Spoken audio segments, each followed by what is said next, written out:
Pure reverse আজকে দেখাবো গাড়ি থেকে দূরত্ব কতটুকু রাখলে আপনি ঠিক আছেন। এই দেখেন, এই গাড়িটার আপনি বাম্পারটা যতক্ষণ দেখবেন ততক্ষণ আপনি দূরত্ব ঠিক আছেন।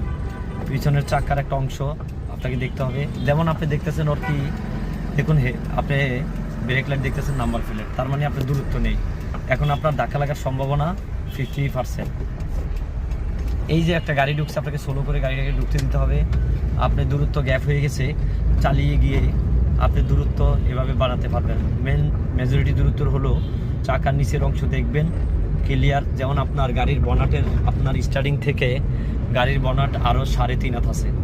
এই 3.5 হাত জায়গা আপনি স্টার্টিং থেকে দেখতেছেন না, তাই এটা ঠিক রাখার জন্য আপনাকে দূরত্ব রাখতে হবে হলো সামনের যে গাড়িটা থাকবে এই গাড়ির চাকার একদম নিচের অংশ রাখতে হবে। আমি চালিয়ে গিয়ে আপনাদেরকে দেখাচ্ছি, দূরত্ব ধরেন নেই, দূরত্ব বানাচ্ছি। এই দূরত্ব হলো ধরেন এই দূরত্ব, আমি চাকা দেখতেছি এই বরাবর থাকবো, ইচ্ছে হলো আমি যাব না। হ্যাঁ, যেমন চলে গেছে একটা আইল্যান্ড থেকে উঠে, আমি চালিয়ে গিয়ে দূরত্ব বানাতে পারবো। হ্যাঁ, চালিয়ে যেতে পারবো, কিন্তু দূরত্ব ক্লোজ করতে পারবো না। যেমন ধরুন আমি এখন দূরত্বের আওতার মধ্যে নেই, তার মানে ধাক্কা লাগার সম্ভাবনা আমার 100%। তাই আমি দূরত্ব বানিয়ে নিব, এইভাবে দূরত্ব বানিয়ে চালাবো। পিওর রিভার্স ভিডিওটি কেমন লাগলো, ভালো লাগলে বলবেন। লুকিং গ্লাসের ব্যাপারে আরেকদিন বলবো, 2 লুকিং গ্লাস কীভাবে রাখলে ঠিক থাকবে।